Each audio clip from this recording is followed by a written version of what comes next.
welcome back. New location because it's getting very crowded in this house. So the one thing we've learned about reading Harry Potter is the chapters are very long. Our last reading, I think, was over an hour, and we tend to talk a lot in between. So Emily's outside, so I won't get distracted. And we'll see how it goes. All right, chapter 6, the journey from platform 9 3/4 with the dog barking in the background. Harry's last month with the Dursley wasn't fun. True, Dudley was now so scared of Harry that he wouldn't stay in the same room, while Aunt Petunia and Uncle Vernon didn't shut Harry in the cupboard, force him to do anything, or shout at him. They just wouldn't speak with him at all. Half terrified, half furious, they acted as though any chair with Harry in it were empty. Although this was an improvement in many ways, it did become a bit depressing after a while. Harry kept to his room with his new owl for company. He had decided to call her Hedwig, a name that he had found in A History of Magic. His school books were very interesting. He lay on his bed, reading late into the night, Hedwig swooping in and out of the open window as she pleased. It was lucky that Aunt Petunia didn't come to vacuum anymore, because Hedwig kept bringing back dead mice. An owl would not be the pet for me. All right. Every night before he went to sleep, Harry ticked off another day on a piece of paper he had pinned to the wall, counting down the days till September 1st. On the last day of August, he thought he'd better speak to his aunt and uncle about getting to King's Cross Station the next day. So he went down to the living room, where they were watching a quiz television show. He cleared his throat and let them know that he was there. Dudley screamed and ran out of the room. Uncle Vernon? Uncle Vernon grunted to show he was listening. I need to be at King's Cross tomorrow to go to Hogwarts. Uncle Vernon grunted again. Would it be all right if you gave me a lift? Grunt. Harry supposed that meant yes. Thank you. He was about to go back upstairs when Uncle Vernon actually spoke. Funny way to get to a wizard school. The train? Magic carpets all got punctures, have they? Harry didn't say anything. Where is the school anyway? I don't know, said Harry, realizing this for the first time. He pulled out the ticket that Hagrid gave him from his pocket. I just take the train from platform 9 3/4 at 11 o'clock, he read.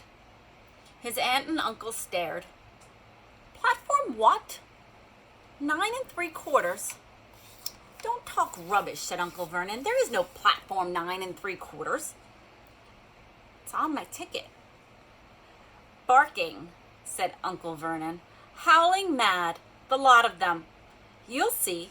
You just wait. All right, we'll take you to King's Cross. We're going to go up to London tomorrow anyway, or I wouldn't bother. Why are you going to London? Harry asked, trying to keep things friendly. Taking Dudley to the hospital, growled Uncle Vernon.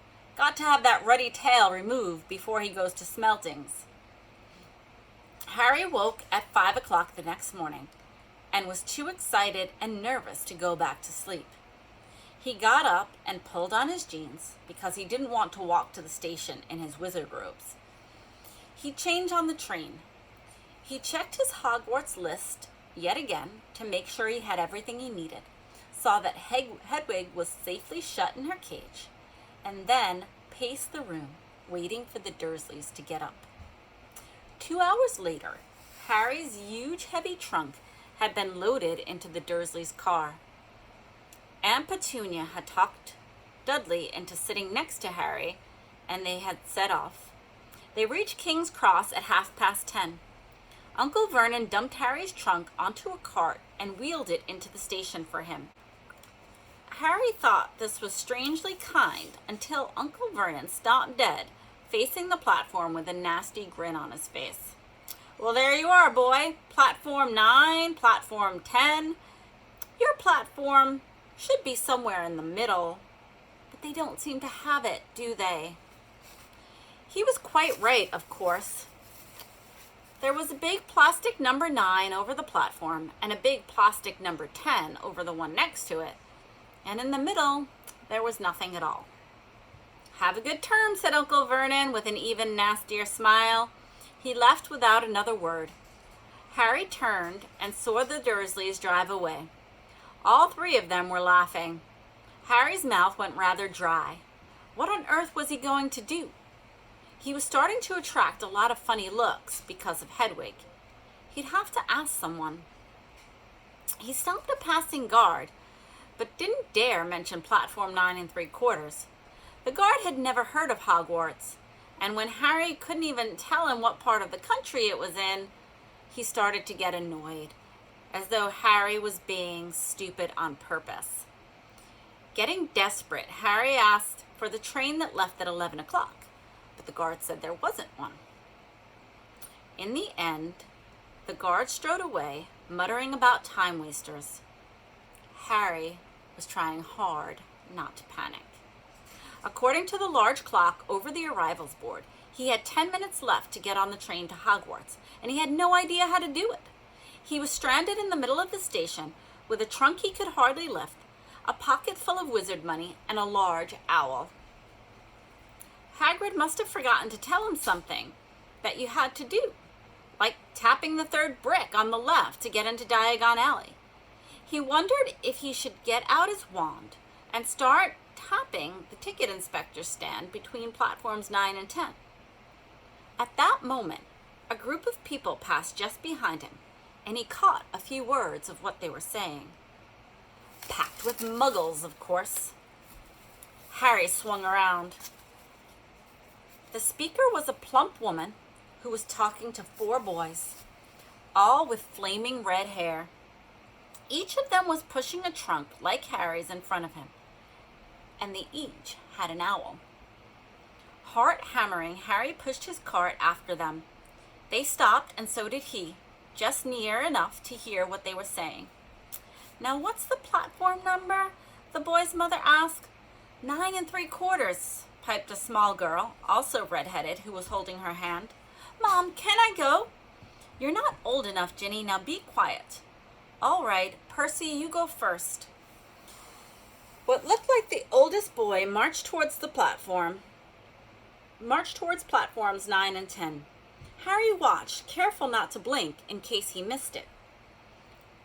But just as the boy reached the dividing barrier between the 2 platforms, a large crowd of tourists came swarming in front of him, and by the time the last backpack had cleared away, the boy had vanished.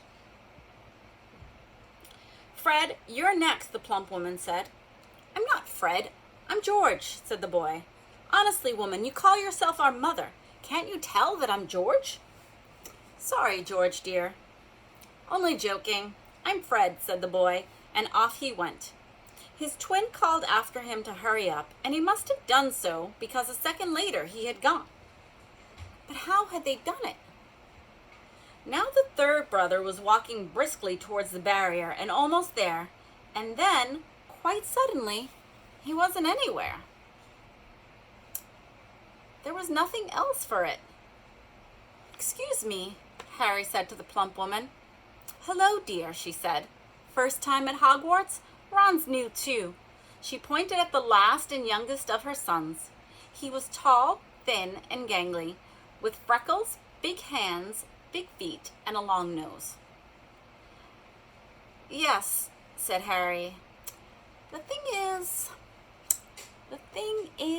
I don't know how to get on the platform," she said kindly. And Harry nodded. "Not to worry," she said. "All you have to do is walk straight at that barrier between platforms 9 and 10. Don't stop and don't be scared or you'll crash into it. That is very important. Best to do it a bit of a run if you're nervous. Now go on before Ron." "Okay," said Harry. He pushed his trolley around and stared at the barrier. It looked very solid. He started to walk towards it, People jostled him on their way to platforms 9 and 10. He walked more quickly. He was going to smash right into the barrier, and then he'd be in trouble. Leaning forward on his cart, he broke into a heavy run.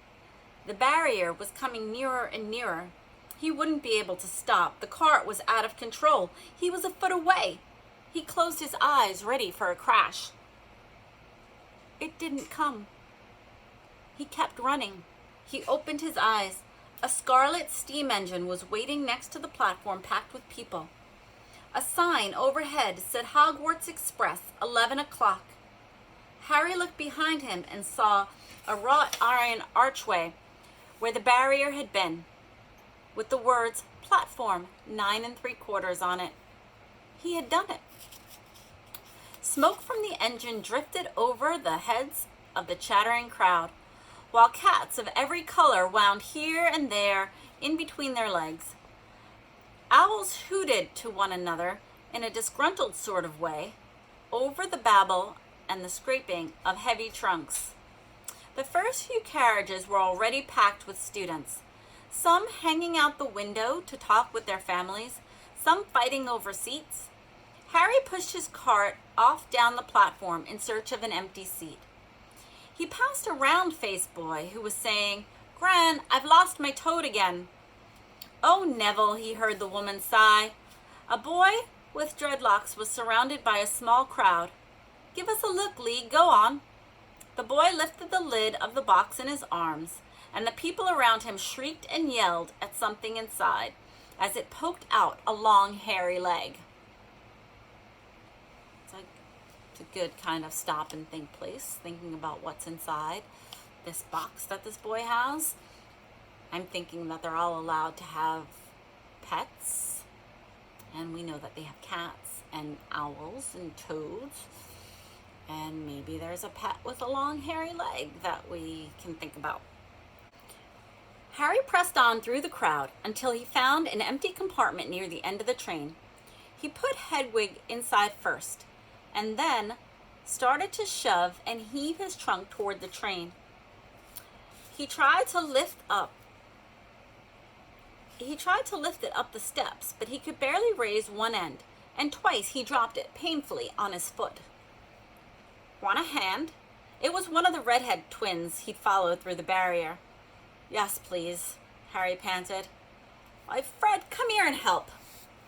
With the twins' help, Harry's trunk was at last tucked away in the corner of the compartment. "Thanks," said Harry, pushing away his sweaty hair from his eyes. "What's that?" said one of the twins suddenly, pointing at Harry's lightning scar. "Blimey," said the other twin. "Are you?" "He is," said the first twin. "Aren't you?" he added to Harry. "What?" said Harry. "Harry Potter," chorused the twins. "Oh, him," said Harry. Yes, I am." The two boys gawked at him, and Harry felt himself turning red. Then, to his relief, a voice came floating in through the train's open door. "Fred, George, are you there?" "Coming, Mom." With the last look at Harry, the twins hopped off the train. Harry sat down next to the window where, half hidden, he could watch the red-haired family on the platform and hear what they were saying. Their mother had just taken out her handkerchief. "Ron, you've got something in your nose." The youngest boy tried to jerk out of the way, but she grabbed him and began rubbing the end of his nose. "Mom!" He wriggled free. "Ah, has Ickle Ronnie got something in his nose?" said one of the twins. "Shut up," said Ron. "Where's Percy?" said their mother. "He's coming now." The oldest boy came striding into sight. He had already changed into his billowing black Hogwarts robes, and Harry noticed a shiny red and gold badge on his chest with the letter P on it. "Can't stay long, Mother," he said. "I'm up front with the prefects. Have got 2 compartments all for themselves." "Oh, are you a prefect, Percy?" said one of the twins with an air of great surprise. "You should have said something. We had no idea." "Hang on. I think I remember him saying something about it," said the other twin. "Once, maybe. Or twice. A minute. All summer." "Oh, shut up," said Percy the prefect. How come Percy gets new robes anyway? Said one of the twins. Because he's a prefect, said their mother fondly. All right, dear. Well, have a good term. Send me an owl when you get there. She kissed Percy on the cheek and left. Then she turned to the twins. Now you two, this year, behave yourselves. If I get one more owl telling me that you've blown up a toilet or something. Blown up a toilet? We've never blown up a toilet. Great idea, though. Thanks, Mom. It's not funny. And look after Ron. Don't worry. Ickle Ronnikins is safe with us. Shut up, said Ron again. He was almost as tall as the twins already, and his nose was still pink where his mother rubbed it. Hey, Mom, guess what? Guess who we've just met on the train? Harry leaned back quickly so they couldn't see him looking. You know that black-haired boy who was near us at the train station? Know who he is? Who? Harry Potter. Harry heard the little girl's voice. Oh, Mom, can I go on the train and see him? Mom, please? You've already seen him, Ginny, and the poor boy isn't someone you goggle at in a zoo, is he, Fred? How do you know? I asked him. I saw his scar. It's really there, like a lightning bolt. Poor dear. No wonder he was alone. I wondered. He was ever so polite when he asked how to get on the platform. Never mind that. Do you think he remembers you know who? Do you think he knows what he looks like? Their mother suddenly became very stern. I forbid you to ask him about it, Fred. Don't you dare.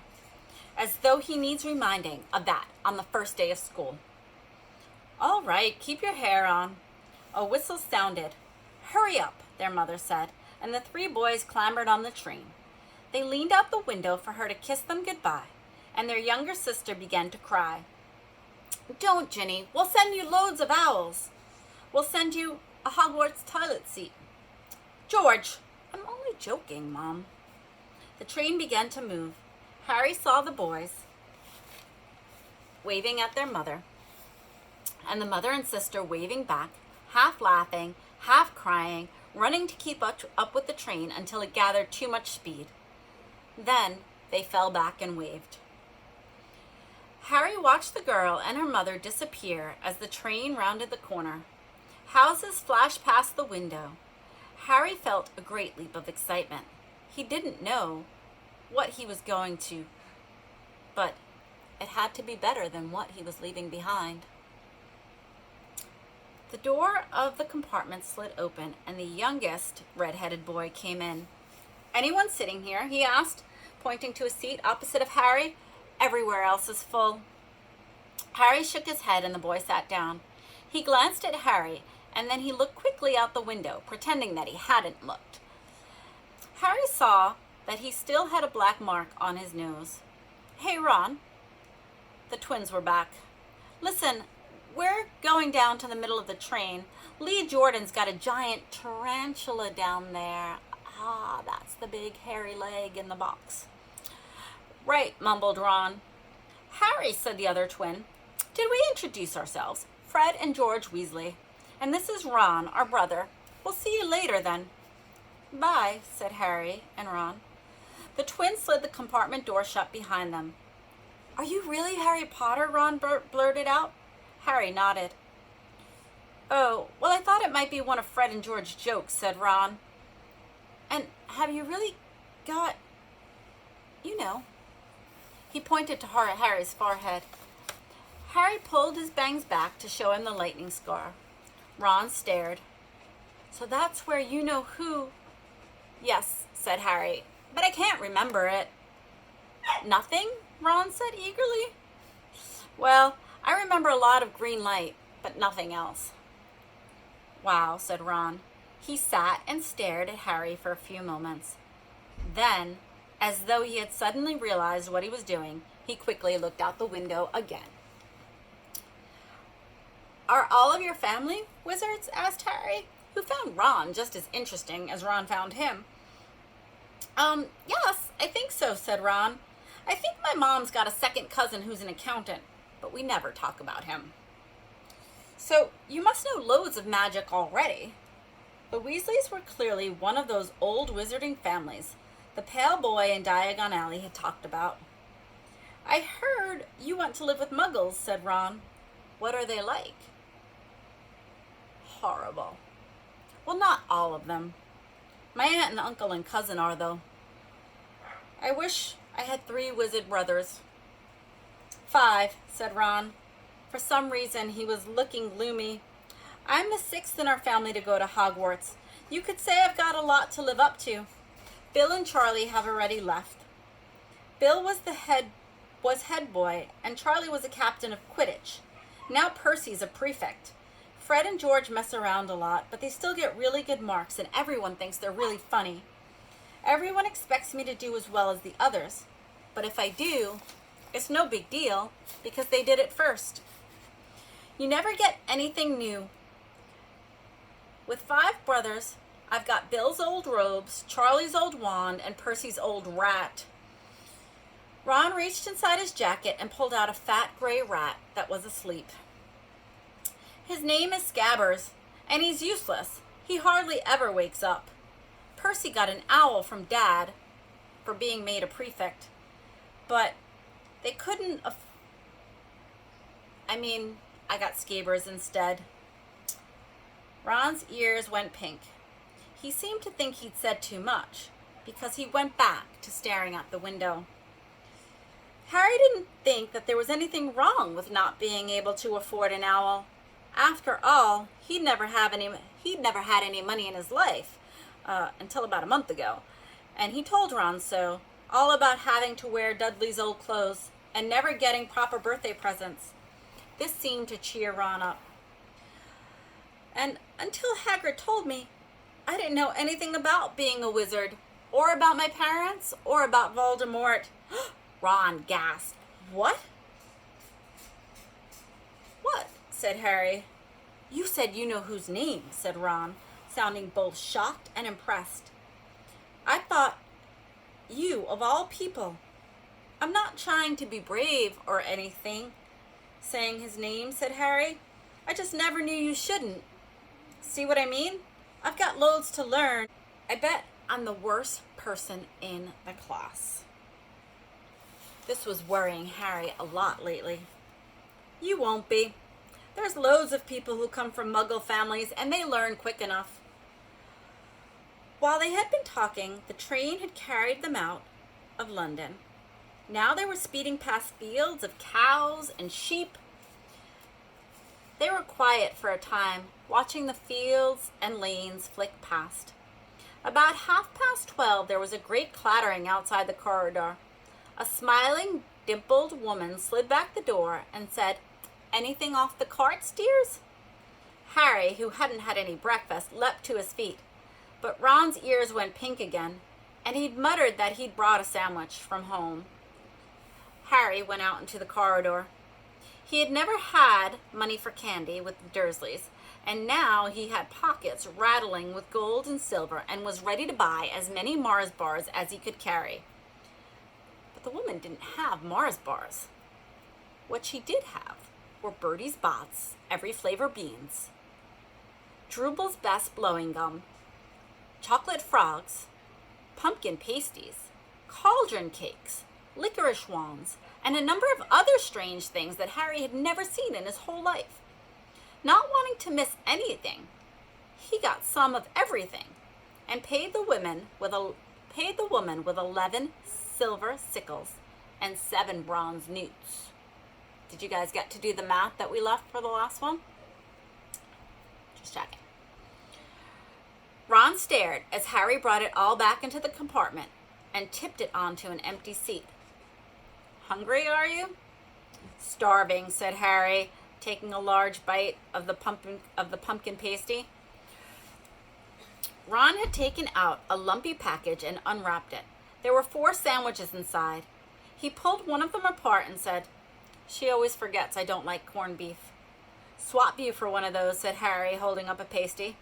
"Go on." "You don't want this. It's all dry. She hasn't got much time, you know, with 5 of us."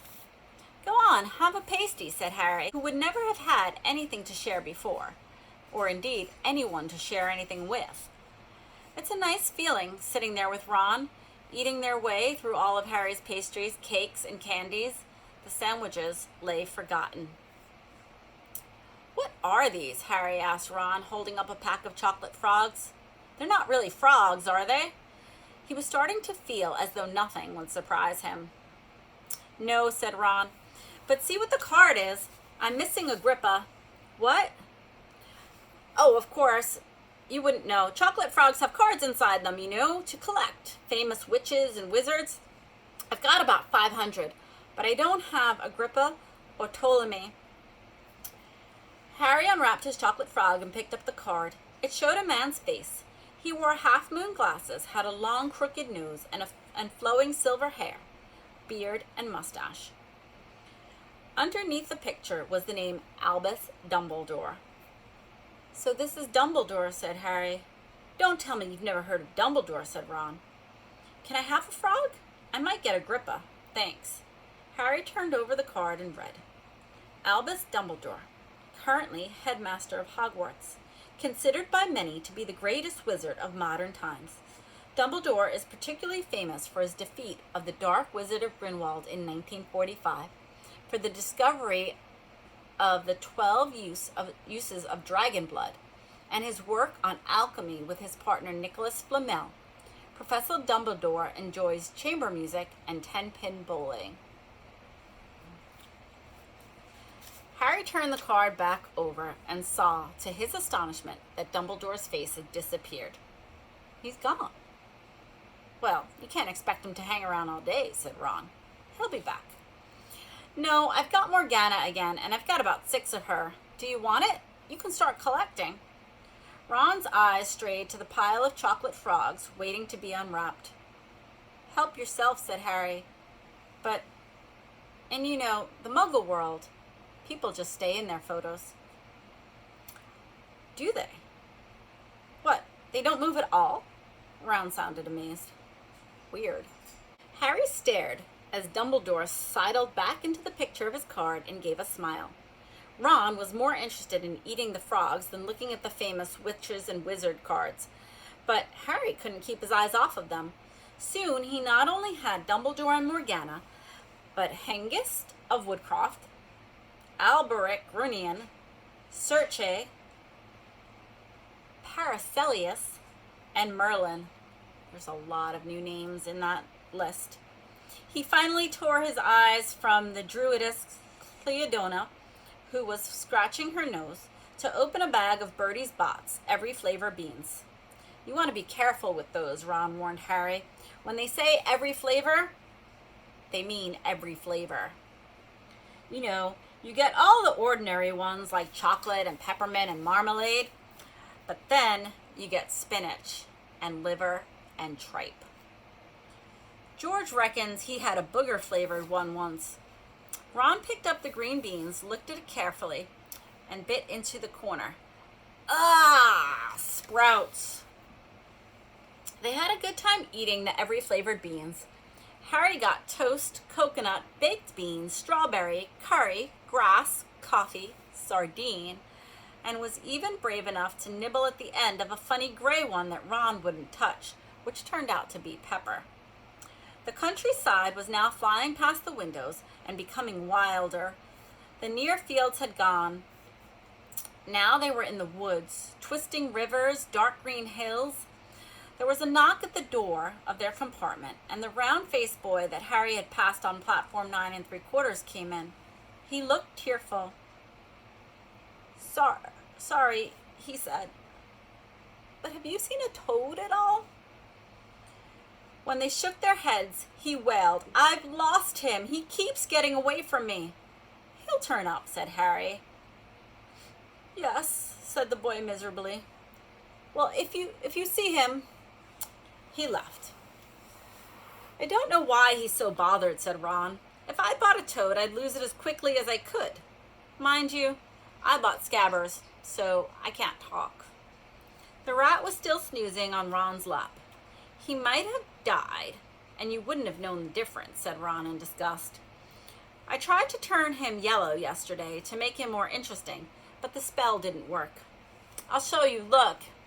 He rummaged around in his trunk and pulled out a very battered-looking wand.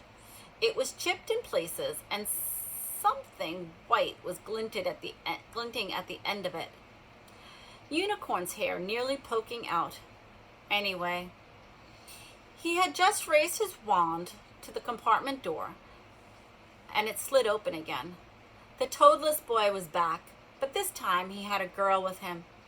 She was wearing her new Hogwarts robes.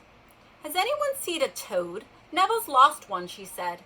She had a bossy sort of a voice, lots of bushy brown hair, and rather large front teeth. "We've already told him we haven't seen it," said Ron, but the girl wasn't listening. She was looking at the wand in his hand. "Oh, are you trying to do magic? Let's see it then." She sat down. Ron looked taken aback. All right." He cleared his throat. "Sunshine Daisy's buttermellow. Turn this stupid fat rat yellow." He waved his wand, but nothing happened. Scabbers stayed gray, and he stayed fast asleep. "Are you sure that's a real spell?" said the girl. "Well, it's not very good, is it? I've tried a few simple spells just for practice, and it's all worked for me. Nobody in my family is magical at all. It was ever such a surprise when I got my letter, but I was ever so pleased, of course. I mean, it's the very best school of witchcraft that there is. I've learned all our course books by heart, of course. I just hope it will be enough. I'm Hermione Granger, by the way. Who are you?" She said this all very fast. Harry looked at Ron and was relieved to see by his stunned face that he hadn't learned all the course books by heart either. "I'm Ron Weasley," Ron muttered. "Harry Potter," said Harry. "Are you really?" said Hermione. "I know all about you, of course. I got a few extra books for the background reading, and you're in modern magical history and the rise and fall of the dark arts and the great wizarding adventures of the 20th century." "Am I?" said Harry, feeling dazed. "Goodness, didn't you know? I'd have found everything out if I could if it were me," said Hermione. "Do either of you know what house you'll be in? I've been asking around, and I hope I'm in Gryffindor. It sounds by far like it's the best. I hear Dumbledore himself was in it, but I suppose Ravenclaw wouldn't be too bad. Anyway, we'd better get going and looking for Neville's toad. You two had better change. You know, I expect we'll be there soon." And she left, taking the toadless boy with her. "Whatever house I'm in, I hope she's not in it," said Ron. He threw his wand back to his trunk. "Stupid spell. George gave it to me, but I knew it was a dud." "What house are your brothers in?" asked Harry. "Gryffindor," said Ron. Gloom seemed to be setting in on him again. "Mom and Dad were in it too. I don't know what they'll say if I'm not. I don't suppose Ravenclaw would be too bad. But imagine if they put me in Slytherin?" "That's the house you know who was in." "Yeah," said Ron. He flopped back into his seat, looking depressed. "You know, I think the ends of Scaber's whiskers are a bit lighter," said Harry, trying to take Ron's mind off the houses. "So what do your oldest brothers do now that they left anyway?" Harry was wondering what a wizard did once he finished school. "Charlie's in Romania studying dragons, and Bill's in Africa doing something for Gringotts," said Ron. "Did you hear about Gringotts? It's been all over the Daily Prophet, but I don't suppose you get that with Muggles. Someone tried to rob the high security vault." Harry stared. "Really? What happened to them?" "Nothing. That's why it's such big news. They haven't been caught. My dad says it must have been a powerful dark wizard to get around Gringotts, but they don't think they took anything. That's what's odd. Of course, everyone gets scared when something like this happens, in case you know who is behind it." Harry turned the news over in his mind. He was starting to get a pickle of fear every time you know who was mentioned. He supposed this was all part of entering the magical world, but it had been a lot more comfortable saying Voldemort without worrying. "What's your Quidditch team?" Ron asked. I don't know any," Harry confessed. "What? Ron looked dumbfounded. "Oh, you wait, it's the best game in the world." And he was off explaining all about the 4 balls and the positions of the 7 players, describing famous games that he'd been to with his brothers and the broomstick he'd like to get if he had the money. He was just taking Harry through the finer points of the game when the compartment door slid open yet again. But it wasn't Neville, the toadless boy, or Hermione Granger this time. 3 boys entered. Harry recognized the middle one. It was the pale boy from Madame Malkin's robe shop. He was looking at Harry with a lot more interest than he'd shown back in Diagon Alley. "Is it true?" he said. "They're saying down the train that Harry Potter's in this compartment." "So it's you, is it?" "Yes," said Harry. He was looking at the other boys. Both of them were thick-set and looked extremely mean. Standing on either side of the pale boy, they looked like bodyguards. "Oh, this is Crabbe, and this is Goyle," said the pale boy carelessly, noticing where Harry was looking. "And my name's Malfoy, Draco Malfoy." Ron gave a slight cough, which might have been hiding a snigger. Draco Malfoy looked at him. "You think my name's funny, do you? No need to ask who you are. My father told me all the Weasleys have red hair, freckles, and more children than they can afford." He turned back to Harry. "You'll soon find out some wizarding families are much better than others, Potter. You don't want to go making friends with the wrong sort. I can help you there." He held out his hand to shake it, but Harry didn't take it. "I think I can tell who the wrong sort are for myself," he said. "Thanks." Draco Malfoy didn't go red, but a pink tinge appeared in his pale cheeks. "I'd be careful if I were you, Potter," he said slowly. "Unless you're a bit politer, you'll go the same way as your parents. They didn't know what was good for them either. You hang around with riffraff like the Weasleys and Hagrid, and it'll rub off on you." Both Harry and Ron stood up.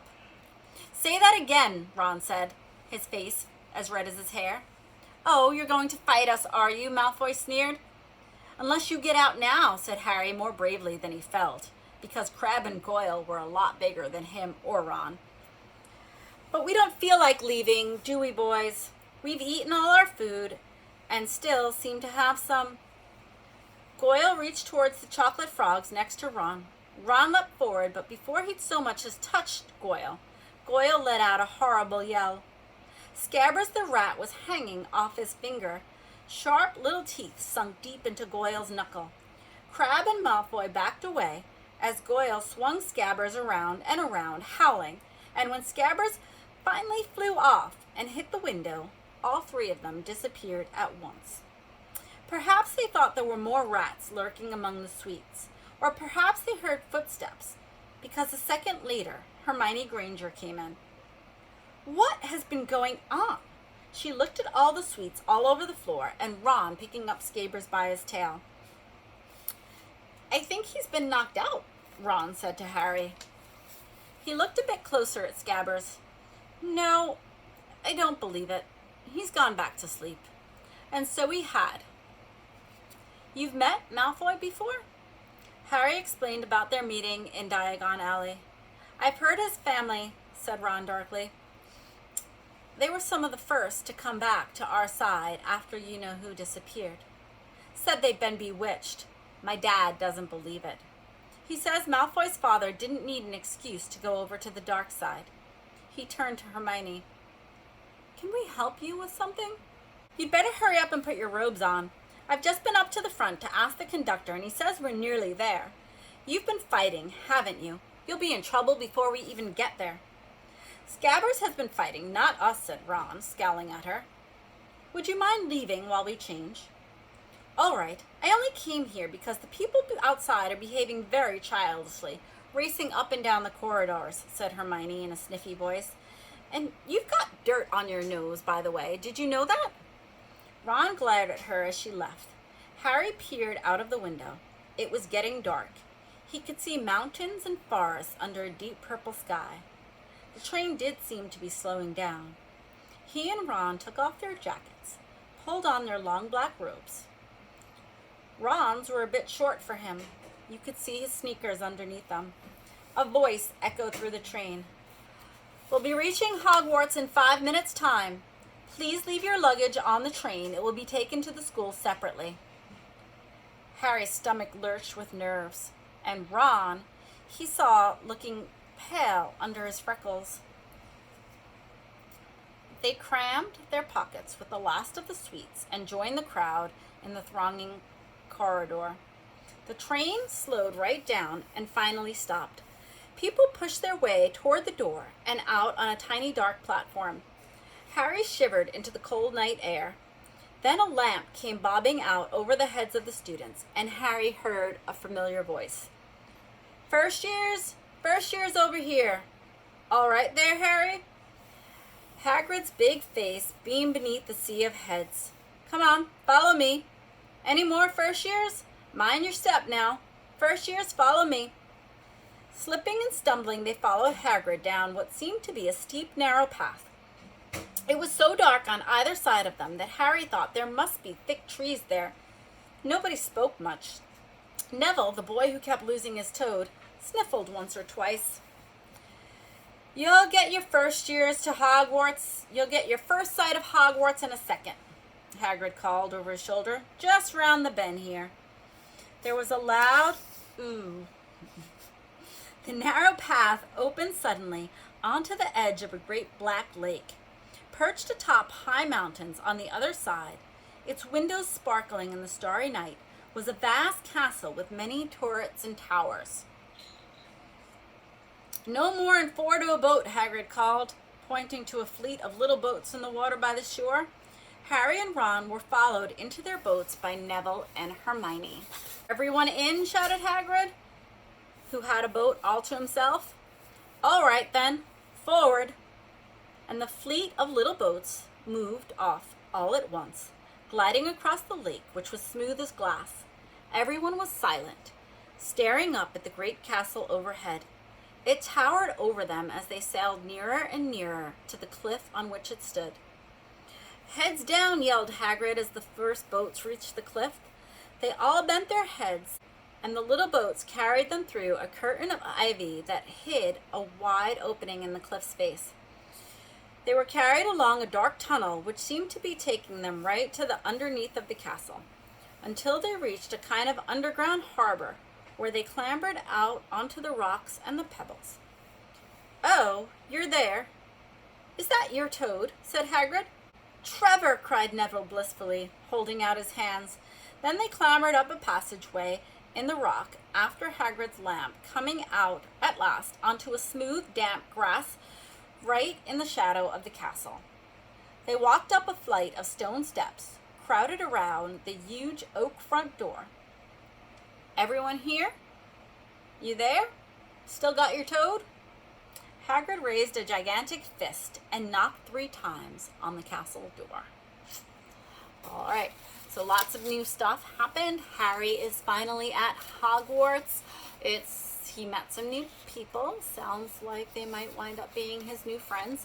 And we don't know what's going to happen next. I think the worry right now that everyone's kind of talking about on the train is what house they're going to be in. And we don't know anything about the houses. We don't know if it makes a difference. Around here, we have one of each. We have a Slytherin. She's all right, though. Gryffindor, Ravenclaw, and Hufflepuff. All right. We'll see you for the next chapter.